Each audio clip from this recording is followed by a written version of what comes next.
Hello mga idol, ano nga ba ang dapat natin gawin kung tayo ay na-copyright at saan natin makikita ang mga copyright ng ating video?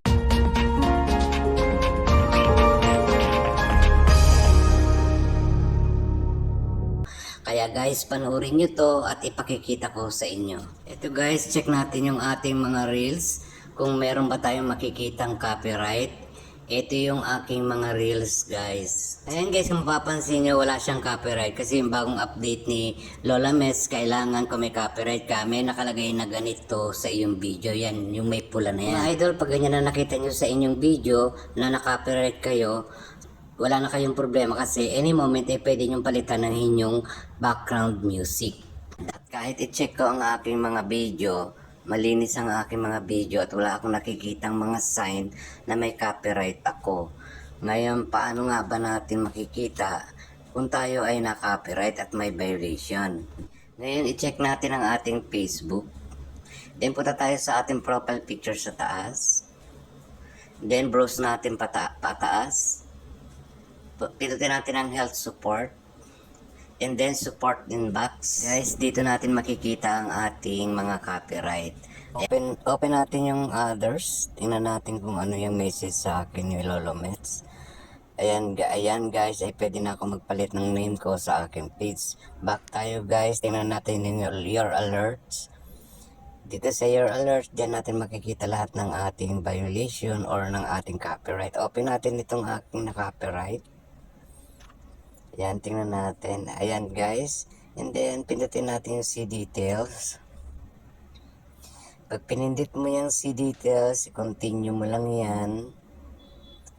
And then, pag na-continue mo na yan, ito yung mga lalabas. Open natin yung accept changes. Continue. Ayan guys.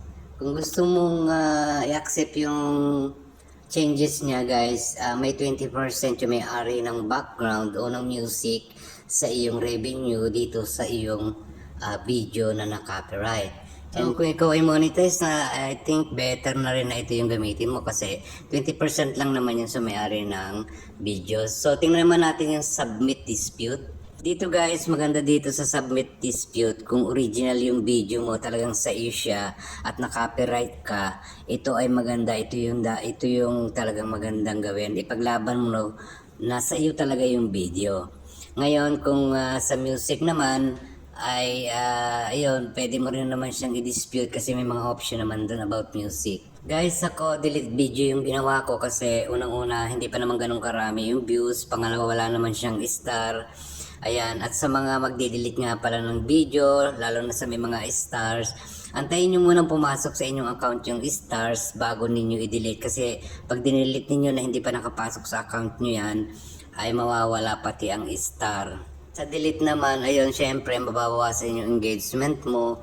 Kaya yun din ang problema dyan. So, ako naman, ayoko magkaroon ng problema pagdating ng pag-apply ko ng monetization. Malay natin balang araw. Diba guys? Ayan mga idol, ayan, kayo na ang mag-decide kung anong gagawin ninyo sa inyong mga na-copyright. At ayan, kung i-delete nyo ba, i-dispute nyo, or i-accept nyo yung kanilang challenge. Guys, back tayo sa aking reel. Tingnan ko kung na-delete na siya. So, hindi pa siya na-delete guys. Kasi huwag kayong magtaka kung bakit hindi pa na-delete.